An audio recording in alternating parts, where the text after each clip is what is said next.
vous. Je pense qu'on est peut-être 1 minute de retard. Nous allons avec l'aide de Hachem d'abord raconter sur la journée d'hier, la journée du Ta'anit Dibour, le jeûne de la parole. Vous savez très bien que notre maître, le Ari Akadosh, a institué plusieurs coutumes depuis le XVIe siècle.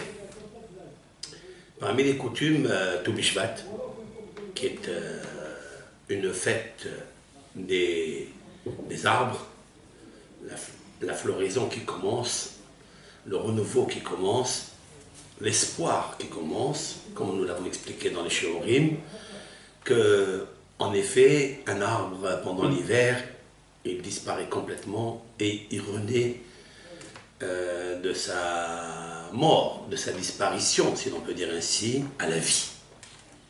Ainsi l'homme qui a Adam Etz Sadeh. Je voudrais faire la connexion entre cet arbre magnifique qui est fleuri, et vous savez très bien que l'Éternel a créé dans l'arbre mâle-femelle, comme il a créé toutes les créatures de ce monde mâle-femelle. Même dans les astres, le soleil est mâle, la lune est femelle. À plus forte raison, l'homme qui est comparé à l'arbre des champs, qu'il a besoin, pas de sa femelle, un peu plus grand que ça, de sa femme. Plus exactement, comme l'a expliqué Rabbi Yossi, un des docteurs de la Mishnah, dans le traité Shabbat 118b, ma maison. La femme est ma maison. On ne peut pas dire d'un animal ma maison. On ne peut pas dire d'une autre créature ma maison, excepté sa femme. Parce que le but de la femme est de construire sa maison. Elle est elle-même l'essence de sa maison, nous verrons pourquoi. Donc, en comparaison avec la floraison, le bourgeonnement qui commence à partir de Tou Bishvat, d'après la notion de l'académie de Beth Hillel, il y a aussi le tikkun de Ta'anit Dibour, à savoir le jeûne de la parole. Alors vous savez très bien que le jeûne de la parole se constitue dans les périodes de Shovavim à partir du début de l'exil du peuple d'Israël, la paracha de Shemot, jusqu'à la paracha de Mishpatim. Nous avons encore 2 semaines pour ceux et celles qui n'ont pas pu faire. Ça serait très intéressant, d'ailleurs, je lance un scoop, très intéressant que s'il y a aussi des femmes qui veulent constituer ensemble un Ta'anit Dibour, en lisant 3 fois les Tehillim, c'est aussi valable. C'est un grand tikkun. Je ne pense pas que ça existe, une chose pareille, mais ça peut un jour, Be'ezat Hashem, fleurir, comme cet arbre qui fleurit.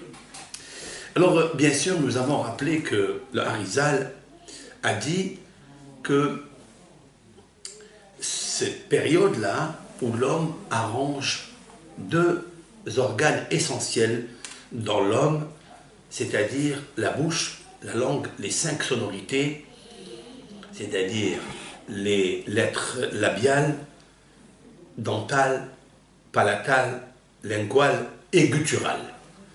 Ce sont les 5 béhinotes, ce sont des 5 notions qui sont en rapport avec les 5 sens de la vie et qui sont en rapport et associés intrinsèquement avec les 5 niveaux de l'âme.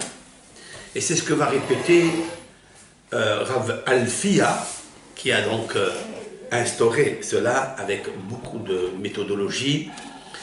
Et il nous faut savoir que lire les Tehillim 3 fois consiste à répéter comme 458 Pesukim. 458 Pesukim, c'est très intéressant. Pourquoi 458 Pesukim? Et c'est la raison pour laquelle nous répétons 3 fois les Tehillim. C'est pour éclairer la neshama de l'homme et la neshama de la femme. La neshama de l'homme s'appelle Hatan, c'est-à-dire le fiancé. Et celle de la femme s'appelle Kalla.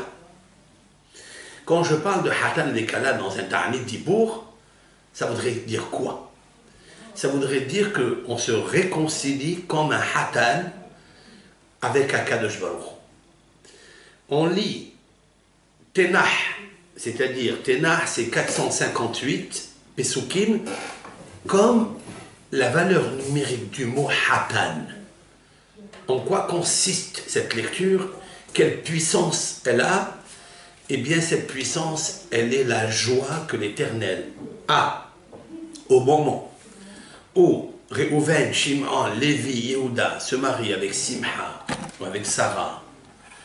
Eh bien, Hakadosh Baruch Hu est tellement content, tellement sameach, il n'y a pas de joie aussi grande que la Simha que l'Éternel avec la Shekhinah ont pendant la Choupa d'un Hatan et Kala.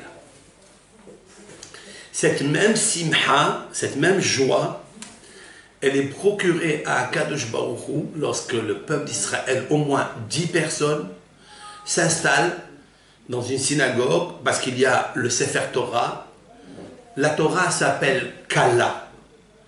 La Torah s'appelle la mariée. D'où je le sais, nos sages, concernant et à propos du verset Vayi kechalloto ledaber imo, je traduis, au sujet de Moshe Rabbeinu, lorsqu'il a terminé de parler avec Dieu, les 40 jours et les 40 nuits, il est marqué Vayi kechalloto ledaber imo, lorsqu'il a fini de parler avec lui. Nos sages font remarquer qu'il manque une lettre dans le mot kaloto. Il est écrit kalato, sa fiancée.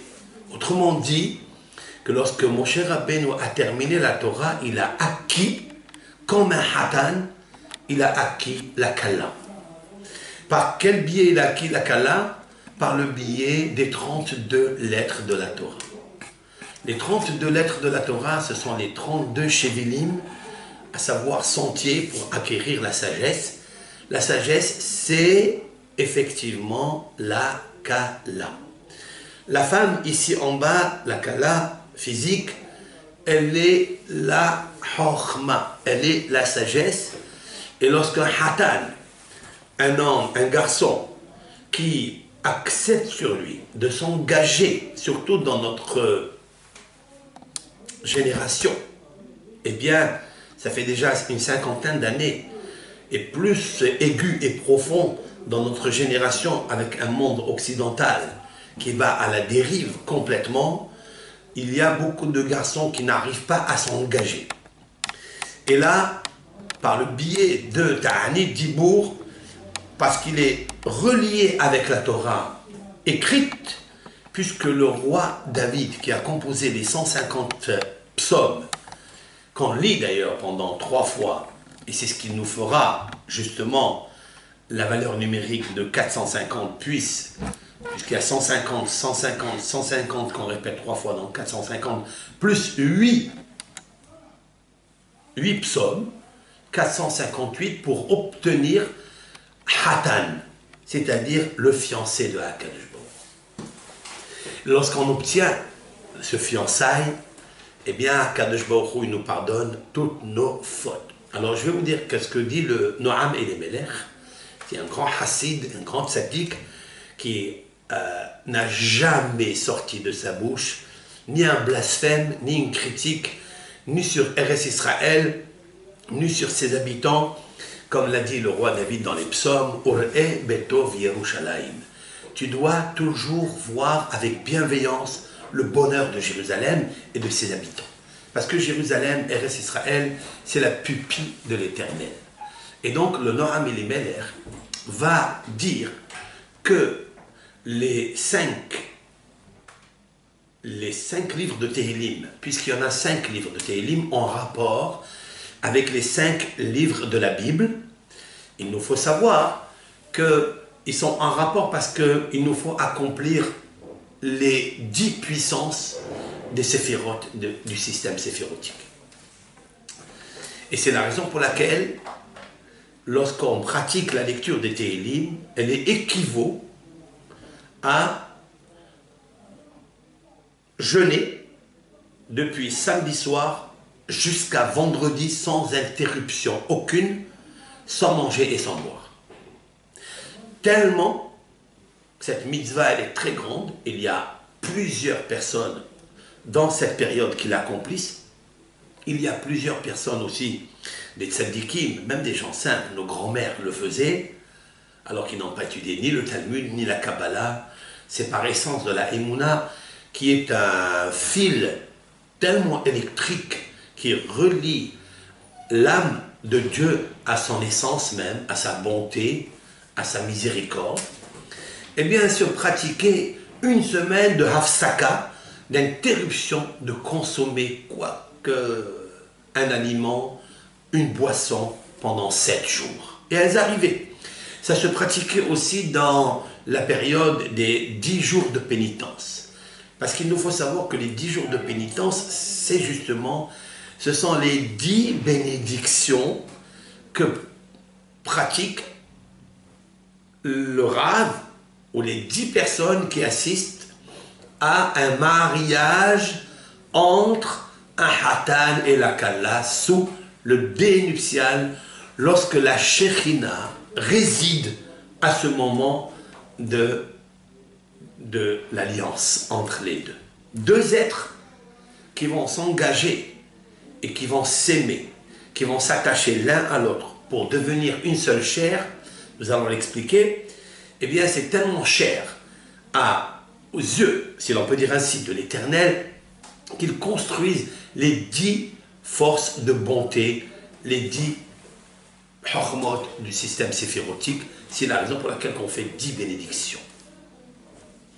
Maintenant, lorsque je lis le Tehillim 3 fois, en ne pas parler, c'est-à-dire un dibour avec la joie, pas avec la tristesse, avec la joie, puisque l'on peut manger et, au Hachem, on peut avoir un très bon repas, on se régale vraiment.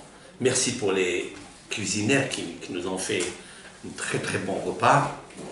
Encore une fois, celle qui se trouve dans le Beth Amikdash, c'est-à-dire la cuisine, qui donne le pouvoir aux maris et aux enfants d'assister à un Ta'anit Dibour, combien de mérites elles ont, parce que le peuple d'Israël est associé l'un à l'autre et ils sont complices comme la main droite et la main gauche d'un corps.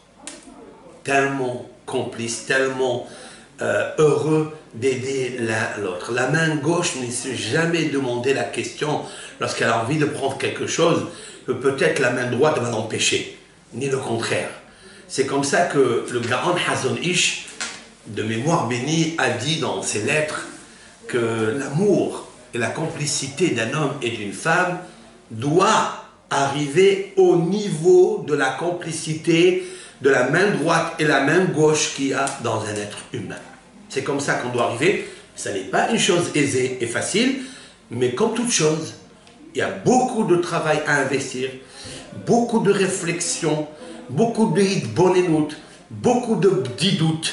Il faut faire hitbonenout, c'est-à-dire d'aller un peu s'éloigner un petit peu par jour, une fois par jour, ou peut-être 2 heures par semaine, de vider un petit peu l'espace où vous êtes habituel, d'aller devant la mer, parce que devant la mer c'est encore mieux. Devant la mer on enlève tout ce qui est amer. Parce que devant la mer il y a toujours le Père, c'est-à-dire le ciel, Dieu, et grâce à lui qui est ton repère, tu ne commets jamais d'impair. Et tu réfléchis comment ne pas commettre des impairs. Et tu reçois aussi plusieurs paires de conseils, parce que c'est le moment de hitbonenout, c'est-à-dire de réflexion. Un homme, il a besoin de réflexion. Si c'est valable pour toute chose, pour la montée spirituelle, l'évolution, l'élévation spirituelle d'un être humain, ô combien c'est valable, comment je vais arriver depuis le moment de la Choupa où me suis engagé à m'investir, et surtout lorsque je lis dans la Ketouba, dans l'acte de mariage, qui est quelque chose d'extraordinaire, je la nourris, je la vêtis et je la chéris, combien les choses vont changer juste après les 7 jours de festivité. Donc il nous faut énormément de travail. Je citerai ce que les maximes de nos pères ont dit, Hayom Katser. la journée est courte. Ve'amelacha meruba. Et le travail est multiple. Ve'apo'alim atselim. Et les ouvriers sont fainéants. U'ba'al ba'id dohek. Et le propriétaire de tout cela, eh bien, il a très très mal parce que la fin du mois arrive et il faut payer tout le monde. Le Ba'al Habayit disent les Hachmei Moussar, c'est un Kadosh Baruch. Nous sommes les ouvriers fainéants dans ce monde. Le travail est multiple, nombreux, et le travail. Et la journée est très courte, la vie est très courte. Mais ça ne va pas nous décourager. Parce qu'il est écrit par ailleurs, Lo alecha melacha ligmor. Ça n'est pas à toi de dire, je suis stressé parce que je ne termine pas le travail, et donc je suis anxieux. Comment le travail va terminer alors que la journée elle est courte? Lo alecha melacha ligmor. Toi, tu n'as pas besoin de t'inquiéter pour ça. Ve'en ata ben horin libatel mimena. Mais cependant, tu n'es pas libre de t'annuler d'elle, d'être nonchalant et de la laisser comme un champ qu'on laisse où poussent les joncs et les cactus, etc., et les épines. Il nous faut gentiment travailler. Je citerai ce que le roi David, dans un des psaumes que nous avons lus, Baruch Adonai Yom Yom. Merci, mon Dieu, jour après jour. Je n'ai pas à m'inquiéter, qu'est-ce que je vais faire demain, qu'est-ce qu'il arrivera demain, je m'occupe du présent. Baruch Hashem Yom Yom. C'est comme ça qu'est la méthodologie pour évacuer les stress et s'éloigner de cette inquiétude du poids et de la charge de demain. Demain n'est pas encore là, on est aujourd'hui. Donc, à Yom Katser, c'est vrai qu'aujourd'hui, il est court, mais tu dois travailler, tu dois avancer. Tout ce que tu peux faire aujourd'hui, fais-le. Ne termine pas le travail. Ne pense pas, je n'ai pas terminé. Voilà, ça fait 2 ans, 3 ans de mariage et je vois que je n'arrive pas à me sceller avec mon épouse. On n'arrive pas à être un comme la Torah le demande. Je vais vous expliquer pourquoi on n'arrive pas. Parce que je pense qu'on oublie une parole que l'Éternel, et c'est là où je vais parler de mon docteur.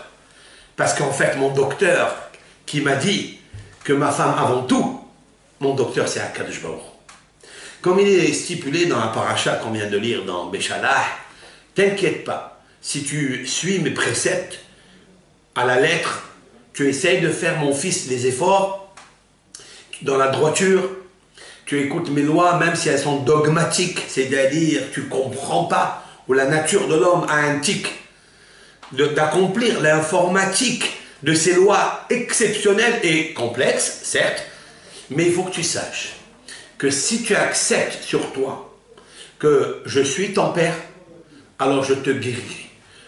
De toutes les maladies que j'ai infligées à l'Égypte, on vient de sortir, c'est l'Éternel qui les a pratiquées, qui les a déversées, infligées sur l'Égypte. Eh bien, Ani Adonai Rofecha. Je suis l'Éternel, ton guérisseur. Mon docteur et mon guérisseur, c'est Akadosh Baruch. Akadosh Baruch, dans la Torah, il m'a dit quelque chose que peut-être je n'ai pas encore bien assimilé. Et c'est vrai, il ne faut pas se décourager de ça. Il est marqué dans cette Torah, un homme, donc, quand il a pris cette femme, je reviens toujours à la Genèse, parce que c'est là la source enracinée de tous les conseils qu'un homme doit prendre pour s'améliorer et avancer vers un amour franc et sans franchise. C'est-à-dire, il n'y a pas de franchise, et il n'y a que la franchise. C'est-à-dire tout risque. Il faut qu'un homme se marie et avec son épouse tout risque, sans franchise, avec toute la franchise dans le mot, dans les verbes, dans le vocabulaire. Et il doit accomplir ce qui est marqué dans la Torah. Qu'est-ce qui est marqué dans la Torah? L'Éternel a créé donc la femme, il l'a ornée de 24 ornements, comme le disent nos sages, à travers les versets. Et l'homme était en extase et fasciné, et il a dit, c'est un os de mes os, ou bassar me bessari. Celle-ci, j'appelle la femme car elle est extraite de moi. Si elle est extraite de moi, cela veut dire que mon docteur, celui qui a fait l'opération de mon corps, parce que l'Éternel a fait une opération quand même, il ne m'a pas demandé quelque chose, il m'a juste endormi. Et l'Éternel a des astuces comment endormir l'homme avec un sommeil profond. Il a extrait de moi une partie et il a créé une femme. C'est la mienne, c'est ma partie. Donc cette femme-là, toute femme qui est donc avec son mari aujourd'hui, qui sont passés sous la roupa, dont ils ont passé des moments avant pour se consulter, pour exercer des conversations profondes, sérieuses, ils se sont engagés, c'est celle-là que Akadosh Baruch Hu, il t'a réservé, c'est ça ton docteur. Et elle est chez toi, elle est en toi, elle est à côté de toi, puisqu'elle a été prise de la côte. Donc elle est à côté de toi, elle est en face de toi. Il a dit quelque chose à Akadosh Baruch Hu. Mon docteur, mon psychologue, l'Éternel est mon psychologue, c'est à lui que je dois me référer. Et je le sais que quand je me réfère à lui, quand je parle avec lui, quand je m'isole, car l'isolement est la racine de la méditation, la réflexion. On arrive à des conclusions fermes parce que je dévoile et j'extrais le bon qu'il y a en moi et qui des fois est tellement négligé et tellement insignifiant par erreur. C'est une idée erronée parce que l'homme a à l'intérieur de lui le meilleur qu'il devra sortir. Mais pour cela, il doit avoir des moments privilégiés où il doit être libre, tout seul, comme il était jadis tout seul, avant de trouver la femme et avant de connaître l'Éternel. Et donc, il lui a dit comme ça, Alken, Ya'azov ish et aviv. Un homme doit, Ya'azov, c'est un mot très fort, mais il faut l'expliquer comme il est. Ya'azov, c'est-à-dire abandonner. Abandonner, pas dans le sens du kavod de son père et de sa mère, Dieu préserve, mais il doit investir tout l'engagement qu'il a pris dans la ketouba avec son épouse qui est sortie de lui, extrait de lui, et le réserver à sa femme. C'est ça que mon cœur m'a dit, ma femme avant tout. Avant toute chose. Le respect des parents, bien sûr qu'il ne faut pas les négliger parce que, en fait, si tu as respecté ton père et ta mère comme le stipule la paracha de Yitro, qu'on va lire dans la semaine, si Dieu veut Shabbat, qu'on a commencé à lire aujourd'hui, et Shabbat à Minha, on va lire les 10 commandements le jour Shabbat Be'ezrat Hashem. Qu'est-ce qui est marqué dans la 5e loi? La 5e parole de Akadosh Baruch Hu, qu'est-ce qui est marqué là-bas? Kabed et avicha ve et imer. Honore ton père et ta mère. Qu'est-ce que ça veut dire, honore ton père et ta mère? Tu vas l'oublier maintenant parce que tu vas te marier? Dieu préserve. Ça doit être toujours ta couronne, ça doit être toujours le respect. Et il faut aussi ajouter que, on a remarqué, et c'est la statistique, que les enfants qui ont honoré leur père et leur mère, ils vont honorer le mari et la femme, réciproquement. C'est sûr et certain. Si le vocabulaire, si il y avait la joie, le respect qui se pratiquait dans ta maison avec ton père et ta mère, c'est sûr et certain qu'avec ton épouse, avec ton mari, tu auras le respect. Et le calme. Beaucoup de calme. De ressentir le calme intérieur, la paix intérieure. Mais ce n'est pas évident par les vicissitudes de la vie. Il y a beaucoup de choses qui sont difficiles dans la vie. Il y a énormément, il y a un souci de la parnassa, mais tout cela se règle par mon docteur, par mon psychologue. Il me l'a dit, c'est lui qui me l'a dit. Il m'a dit, il doit s'engager maintenant pour sa femme. Mais il est marqué une phrase que pas beaucoup comprennent. Vedavak beishto. Vedavak beishto. C'est quoi Vedavak?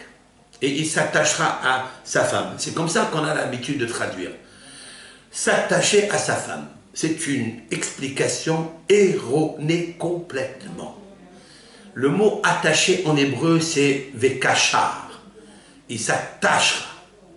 Comme ukshartam les ot al yadecha. Tu attacheras les phylactères comme signe sur ton bras, autour de ta tête. Là-bas, il y a marqué vekachar. Le Larousse de la Torah ne serait pas permis d'employer un mot dans le mariage qui est autrement que vedavak. C'est quoi vedavak? Vedavak est égal à coller, comme la colle. La colle glu. Vous savez qu'il y a la patex et la glu. Un homme demande mon docteur, mon professeur, mon psychologue. Il me dit à Kadosh Baruch Hu vedavak. Il doit prendre la colle glu et il doit s'attacher à sa femme. Vous imaginez un petit peu, si je prends ces deux bouts de papier et je les mets comme ça, ils sont maintenant attachés l'un à l'autre. C'est vrai, ils sont attachés comme les téphilines. On les attache et puis on peut les enlever, on peut les rattacher et les enlever. La Torah n'a pas demandé ça. Elle m'a demandé quelque chose de simple et de pur et de difficile, certes. Mais il nous faut nous habituer. C'est celle-là que tu as choisie. C'est celle-là qu'elle a choisie. Vedavak, c'est-à-dire je prends ici la glu, je la mets là et je la colle ici. Est-ce que je peux l'arracher? Est-ce que je peux la séparer facilement? Non. Je ne pourrai pas la séparer facilement. Lorsque je voudrais me séparer d'elle, il va y avoir une déchirure des deux côtés. Pas d'un seul. Des deux côtés. Vous avez vu qu'est-ce qu'il a fait mon psychologue sur lequel j'ai beaucoup confiance. Énormément confiance. Lorsque tu as dit à ta femme, tu es donc sanctifié à moi, comme la sanctification, tous les kedushin qu'il y a dans Beth Amikdash, les consécrations. Lorsque je prends ma femme ou mon mari, je l'ai attaché avec la colle glu. On va expliquer qu'est-ce que la colle glu dans la Torah. On n'est pas en train d'attacher deux morceaux de bois ou deux morceaux de papier. Ici, il y a deux âmes qui doivent s'attacher et deux corps qui doivent s'aimer. Comment attacher les âmes l'une à l'autre? Vous savez comment? La Torah le dit de suite. Vehayu le basar ehan. Ils seront une seule chair. C'est vrai. Parce que si j'attache deux morceaux de papier avec la colle, alors ils deviennent une seule chair. Imaginez lorsque je veux enlever un doigt. Je veux, Dieu préserve, l'enlever de ma main. Ou je veux, des fois j'ai collé avec la colle ma peau. Si je veux enlever cette colle, il y a un morceau de peau qui s'enlève. Parce que la colle et la peau sont devenus une seule chose, un seul élément. La même chose, ils vont devenir une seule chair. Mais comment on peut devenir une seule chair? Chers amis, c'est très difficile. Ce ne sont que des paroles que je suis en train de dire. Mais l'accomplissement de cette chose-là, elle est difficile. Réaliser une entente idéale au point d'être collés l'un à l'autre, c'est-à-dire dans la hashivut, je parle ici de la grandeur, de l'importance qu'on doit se donner ensemble. Le texte nous dit, ils deviendront une seule chair. Rachi de mémoire béni va dire quelque chose d'extraordinaire parce qu'il a senti, sous-jacent, la difficulté, ce que mon professeur, mon créateur, mon docteur me demande. Ve'ayou les basarehal, ils deviendront une seule chair. Rachi dit, Havalad, le bébé, Hanolad, Venotsar, allez déchaîner. Le bébé qui va naître, ton fils, ta fille, ton enfant qui va naître par votre union, par les deux,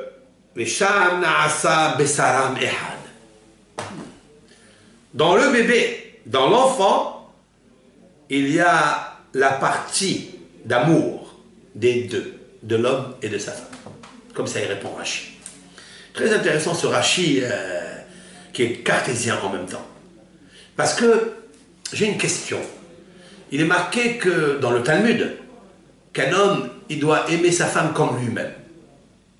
Comme ça, c'est marqué. Mais il doit l'honorer plus que lui-même. Pourquoi? Pourquoi cette loi n'existe pas dans toutes les lois relatives avec son camarade? Tu dois aimer ton prochain, c'est tout. Mais l'honorer plus que toi, c'est pas marqué que tu dois le gâter plus que toi. Cela veut dire que quand tu achètes quelque chose pour toi, tu dois acheter un peu plus pour ton épouse. C'est une loi dont le docteur Akadosh Baruch Hu, il m'a indiqué, il m'a conseillé, et c'est ça ma psychologie. Autrement dit, que si je veux faire autrement, je ne pourrai pas réussir. Pourquoi? Parce qu'il est marqué dans les textes de la Gemara. Barati Yetzerara, Barati lo Torah Tavlin. J'ai créé le mauvais penchant en l'homme, mais j'ai créé l'antidote, le l'élixir, la Torah. La Torah, c'est l'ordonnance du docteur. Hakadosh Baruch Hu, il connaît parfaitement, mieux que quiconque, la machine, homme, femme, qu'il a créée. Je dois suivre à la trace, au bout des doigts, chaque lettre qui est sortie de sa plume dans la Torah, dans l'ordonnance. Je dois faire très attention. J'ai créé le Yetzerara, mais je n'ai pas créé la philosophie comme antidote. Je n'ai pas créé la science comme antidote. Je n'ai pas créé la médecine comme antidote. Il n'y a rien, ni la psychologie, ni le psychologue. La Torah comme antidote, comme l'élixir. C'est impossible autrement. Je vais vous dire quelque chose. Lorsque nous avons lu les 3 fois les Tehillim, donc ils reviennent à la valeur numérique Hatan, c'est-à-dire le fiancé, puisque maintenant il se fiance avec Akadosh Baruch Hu. Nous avons l'habitude dans ma communauté de le pratiquer, ce Ta'ani Dibour, dans Parashat Béchalah. Dans Parashat Béchalah, c'est-à-dire le dimanche, celle qui suit après les 10 commandements. C'est très intéressant de le placer ici, bien qu'on peut le placer dans Shemot. On peut le faire toutes les 6 fois si l'on veut. Combien on a ressenti comme un lavage intérieur que je ne peux pas obtenir ailleurs. Il n'y a aucune lessive, aucune toilette qui peut, aucune machine à laver qui peut me redonner la vigueur, la vivacité, la simha comme on a eu hier. Et surtout dans Parashat Béchalah, celle qui précède la Parashat des 10 commandements, lorsque l'Éternel il demande au peuple d'Israël, les hommes, de se séparer et de se sanctifier. Pourquoi il leur demande de se séparer de leurs femmes et de se sanctifier? C'est là où on a besoin, ici dans notre génération, de nous préparer à cela. Pour recevoir la Torah et revenir à l'état initial dans le Gan Eden idyllique avant la faute de Adam et de Hava, dans l'amour de Hatan et Kala. Lorsqu'ils étaient collés un à l'autre. Mais après la faute, il l'a répudié. Il fallait maintenant, avant Matan Torah, se séparer d'elle pour mieux revenir avec elle. Il est des fois où l'homme n'arrive pas psychologiquement à comprendre qu'est-ce qui lui arrive. Pourquoi toutes ces difficultés? Pourquoi il commence bien et il termine avec nonchalance, avec paresse? Il n'est plus le même zèle. Pourquoi?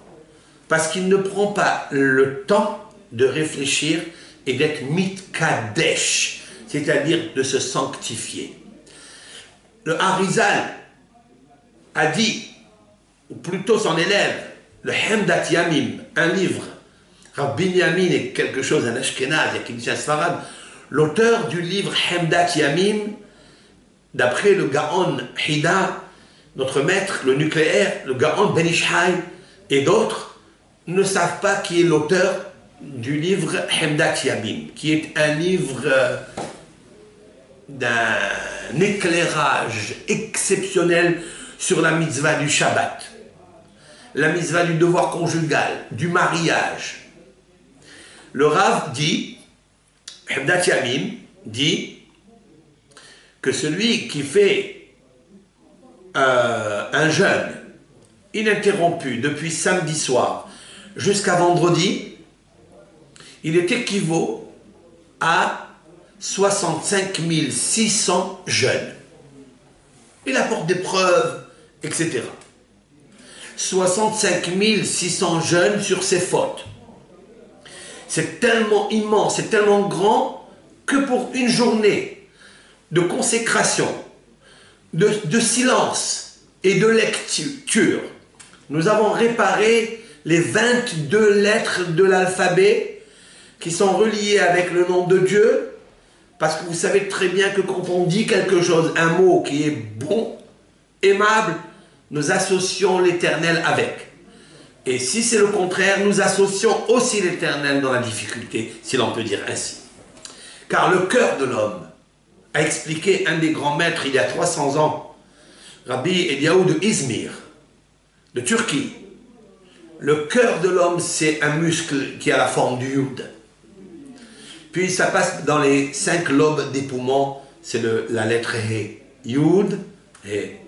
Puis la gorge, trachée artère et oesophage, c'est ça, ça monte vers la bouche, ça fait comme ça fait ça. C'est la lettre à la forme du Vav. Et les 5 sonorités qui font sortir les 22 lettres de l'alphabet, c'est 5, c'est le He. Yud, He, Vav, He. Le nom de Dieu est inscrit en nous. Si nous avons failli et nous avons fauté par la bouche, nous avons dit un vocabulaire très dur. Et quand on dit des vocabulaires très durs qui ont fait honte, qui ont rabaissé autrui, à plus forte raison, dit le Talmud dans le traité Baba Metzia, sa femme, comme a dit Amar Rav Yehuda Amar Rav. Rav Yehuda, on en 200 mètres, Rav. Kol Ona'a Asura, c'est-à-dire léser quelqu'un par la parole, c'est interdit. Ou Bifrat Ona'at Ishto. À plus forte raison, et en particulier, la difficulté que tu provoques à ton épouse par une parole qui vexe. Gravissime. Alors comment on corrige ça? Comment? Ben, c'est l'occasion dans cette période où il y a une ha'ara extraordinaire, exceptionnelle. Il y a une aide unique du ciel qui t'accompagne. Et c'est la vérité, au début c'est un peu difficile. Comment économiser 65 600 jeunes? Ça veut dire plus grand que Kippour. Mais je vais vous dire quelque chose de vrai et de très facile à faire. Le Gaon de Vilna. Qui n'a pas entendu parler du Gaon de Vilna? Très grand Gaon de Vilna. Il avait l'habitude, comme d'ailleurs c'est marqué dans la Kebara, dans le Zohar, de faire les 3 Seudot Shabbat, certes. Celle de vendredi soir, celle de midi et celle de Seudat Shlishit, la 3e. Si on fait les 3, c'est quelque chose de grandiose. Tout celui qui fait les 3 Seudot, il est sauvé de la guerre de Gog et Magog. Dit le Talmud. Celle qu'on oublie et celle qui est très difficile, et surtout en hiver, peut-être en été, c'est la 4e Seuda. La 4e Seuda. C'est-à-dire Seuda Revi'it, celle qui accompagne le Shabbat. Elle est d'une importance capitale. Que ce soit le Zohar, que ce soit le Kafahaim, tous les poskim, tous les décisionnaires halachiques qui ont apporté, les Sfarim, les Kabbalistes qui ont dit combien elle est importante. Dans le Shulchan Aruch, il est écrit qu'une personne doit s'efforcer de manger ne serait-ce que 30 grammes de pain pour accomplir la mitzvah d'accompagner Shabbat Hamalka, la reine du Shabbat. Lui donner le respect. Ça tient à cœur au Shulchan Aruch, Rabbi Yosef Karo.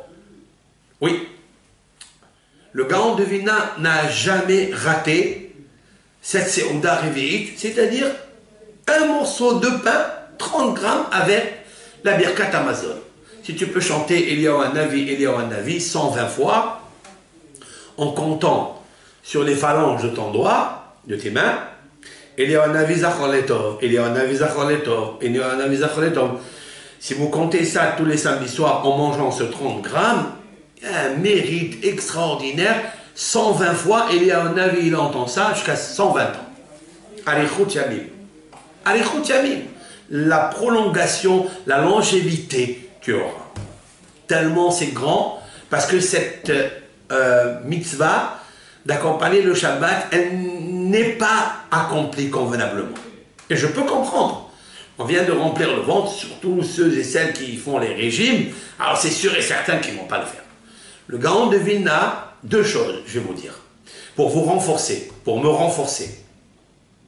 Depuis que j'ai lu ces deux histoires que je vais vous raconter, je me suis attelé et essayé d'influencer ma famille pour le faire. Je dis toujours à mes enfants, il faut faire cette séouda, c'est très important. 30 grammes de pain. Moi je vous dis la vérité, je ne mange pas 30 grammes de pain, je mange plus. Je sors 2 pains, 2 halot, et je me régale. Avec tout ce qui reste de Shabbat, la kedusha du Shabbat, je mange bien comme il faut. Baruch Hashem, on est content, on est heureux et on chante. Un jour, le Gaon de Vilna s'est senti très mal. Il est parti se coucher et il a ôté de faire la séouda, de manger 30 grammes.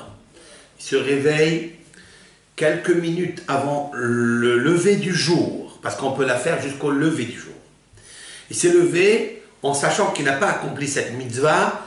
Il appelle son fils, il lui dit quelle heure il est, regarde s'il y a Amoud HaShahar, le lever du jour, tu me dis de suite.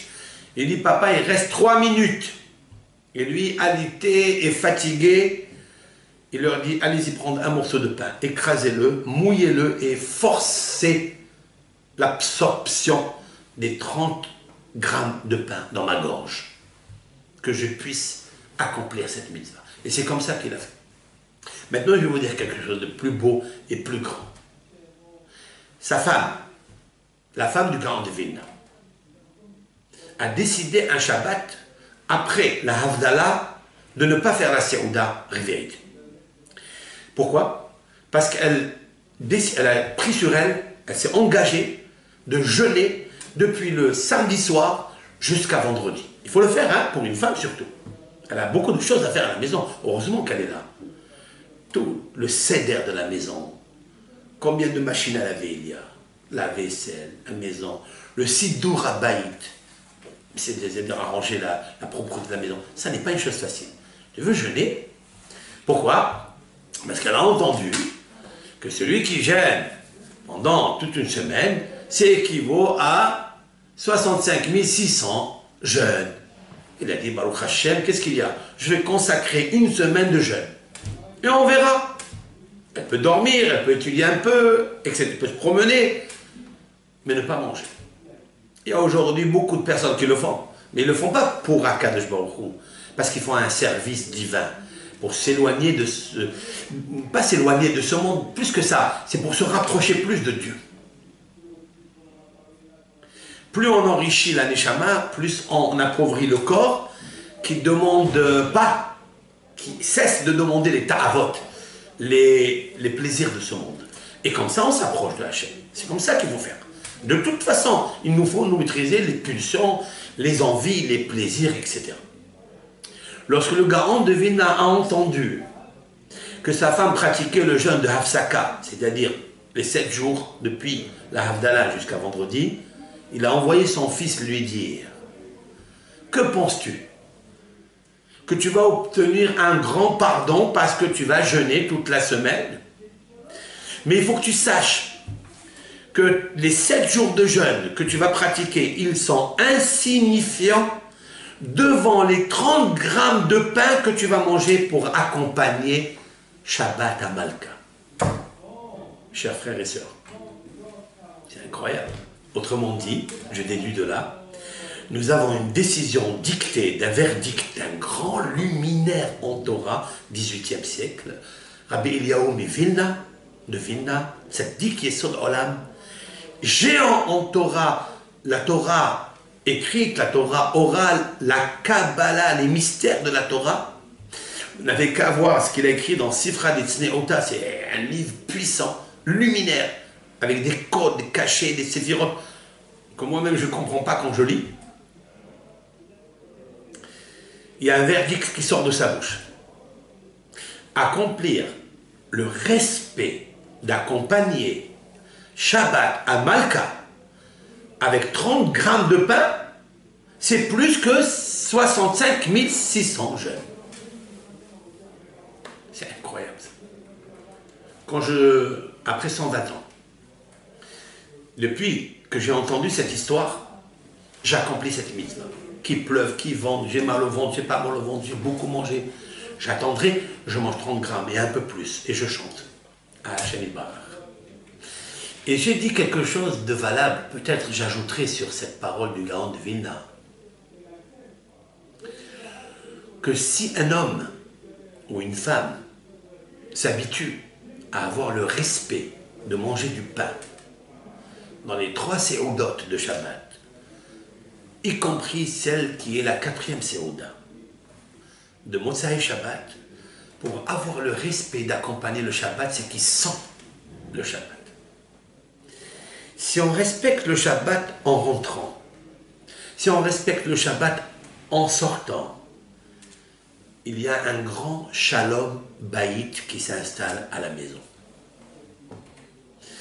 Ô combien ça serait valable de faire une séouda comme au vendredi, comme à midi où on est très heureux, on est très content, il y a un ta'anoug, il y a un plaisir énorme de tous les plats exquis et tous les apéritifs qui se présentent à la table, et combien on attend tous et toutes ça. Eh bien, Motsai Shabbat, de le faire, ça apporte une beracha particulière. Pourquoi? Parce que j'ai la confiance en ce qu'il a dit, le Zohar. Quand on dit les maîtres, les haramim, quand j'ai la émouna et que j'accompagne le Shabbat, c'est que le Shabbat, il est important à mes yeux. Le Shabbat, c'est la Shekhina.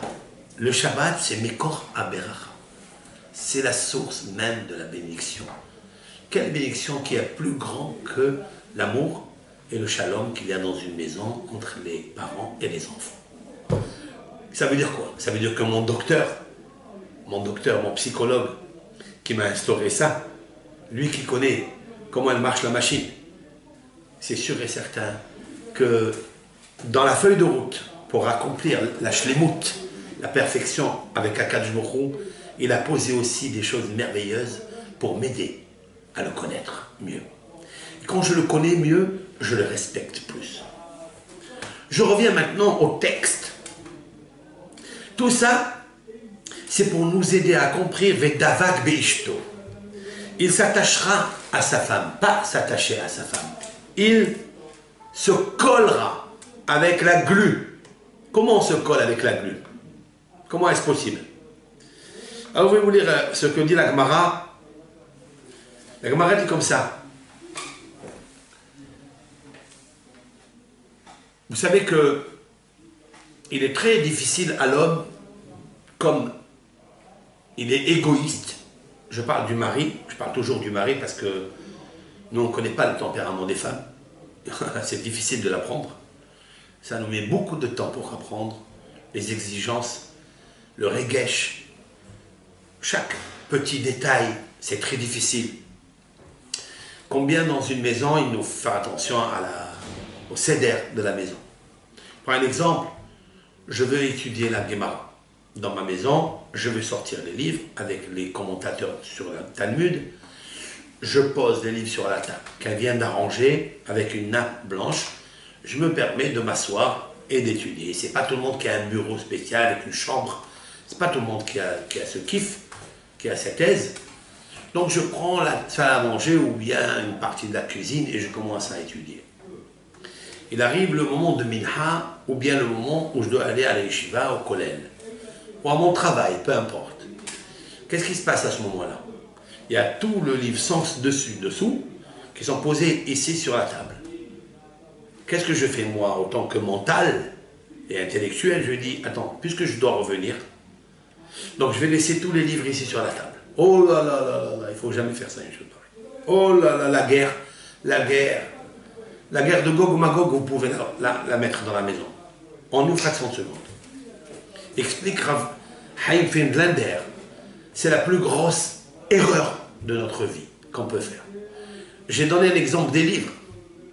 Pourquoi? Parce qu'on se dit, logiquement, je vais revenir.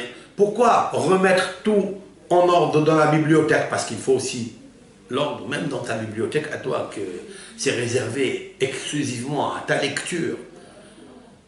Ce sont les livres de Gemara, de Shulchan Aruch, du Moussar, que toi tu lis. Là-bas aussi, elle jette un œil de voir le seder, l'ordre. Il nous faut toujours mettre de l'ordre dans son désordre. Surtout les hommes sont beaucoup désordonnés. D'où je l'ai appris? Je l'ai appris de l'homme le plus sage du monde, Shlomo Hamelech, qui a dit dans les Ecclésiastes, Al sede ish atzel avarti. J'ai traversé un champ d'un homme fainéant. Al sede ish atzel avarti. Al kerem adam hasarlev. Sur une vigne d'un homme qui manque de cœur. Vehine, et voici ala kulo kim shonim kusu panav harolim. Je traduis en hébreu. Et voici que et le champ et la vigne ont émergé de la terre des joncs, des épines, des cactus, des détritus, tout ce qu'il y a de mauvais pour un champ. Pourquoi?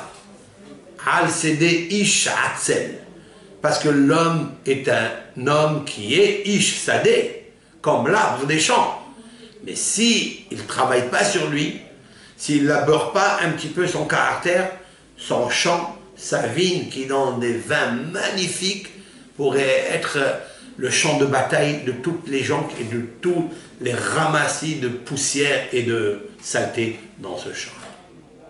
Ça c'est bien pour le champ, c'est bien aussi des fois sur le champ de la maison. Dans la maison c'est pareil. Combien on doit faire attention, combien nous-mêmes, vous savez, je suis en train de faire un cours pour moi, je ne fais pas pour vous. Pour moi je le fais. Parce que le fait de vous le dire, ben, je me renforce moi-même et je fais très attention. Ce sont des sujets qu'on s'est marié il y a longtemps et on s'est dit 40 ans de mariage ou 30 ans ou 20 ans ou 50 ans. On s'est dit ça y est, moi je suis blasé, moi je suis, ça y est, c'est pas la peine que je travaille. C'est toute une vie. C'est la raison pour laquelle un homme, il aime sa maison. Il aime toujours sa maison. Il aime toujours habiter dans celle qu'il abrite, qu'il a fabriquée, qu'il a trouvé tous les acoustiques, tous les beaux rideaux, etc. Il aime. Il est attaché à la couleur des canapés, de son lit, de sa frigidaire. Il est attaché à tout cela. C'est la raison pour laquelle Rabbi Yossi n'a jamais appelé sa femme ma femme. Non. Depuis la choupa, il a appelé ma maison. Ma maison, ça veut dire quoi? Ça veut dire, qu'est-ce qu'il a voulu nous enseigner Rabbi Yossi? Quel est le sens profond, quel est le conseil qu'il nous donne Rabbi Yossi, qui est le docteur de la Mishnah? La valeur qu'il faille donner au rôle plein, au plein rôle de la femme. Et le plein rôle de la femme, c'est le sidour, c'est-à-dire le seder, la propreté, le seder, le repassage, quand il est fait bien comme il faut. Ça nous arrive des fois de repasser. Je dis toujours à ma femme, si tu me fais un repassage, je te ferai le repassage. Ce n'est pas une chose facile pour faire le repassage, parce que l'homme, c'est pas son boulot. Et voilà. Et après, quand on fait le repassage, on passe au dégraissage, c'est-à-dire un sage qui a des degrés et qui monte. C'est ça le dégraissage. C'est le sage avec ses degrés. Pourquoi? Parce que tu as participé à la valeur de la maison, c'est-à-dire la femme, ce qu'elle aime, ce qui est... Et ça n'est pas une fois comme tu t'attaches les téphilines, ou comme tu mets la main dans la mezouza, tu l'embrasses, tu l'enlèves. Elle est plus collée. Mais davak, il faille se coller avec la glu de la émouna. La émouna de quoi? Que mon docteur m'a dit que tout ne vaut rien sans sa femme.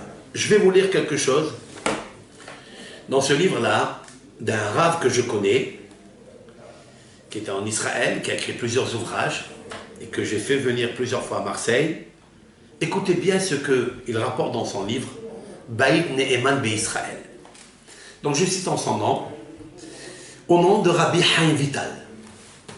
Rabbi Haïm Vital, l'élève intime du Ari HaKadosh. Il a écrit, le monde il a été créé pour faire du bien. Olam Hesed Ibane. Le monde de la maison, Hesed Ibane. Pour qu'il se construise bien comme il faut du Hesed. Il dit le Rav, Adam Ha'osek be Gmilut Hesed, Im Hamon Anashim. Je traduis mot à mot. Un homme qui se préoccupe de faire de la bienfaisance, de la charité, de la bonté avec beaucoup de gens à l'extérieur. Il prête de l'argent, il donne de la tzedaka, il rend visite aux malades, il console les endeuillés, il réjouit le hatan et la kalla, bevadai. Certainement, ishok le yom haron, il va jouir, il va être content le dernier jour de sa vie, le jour où il va quitter ce monde. Pourquoi? Parce qu'il a beaucoup et multiples actions de bonté avec lui.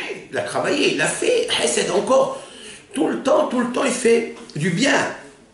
Aval yeda'ne emanak, dit le Rabbi Haïm Vital. Mais il faut qu'il sache qui, Bashamaïm. Je vous dis ça et j'ai peur pour moi, je vous dis la vérité. Qui Bashamaïm Botkim, dans le ciel, on vérifie et on analyse comment cette personne se conduit avec sa femme.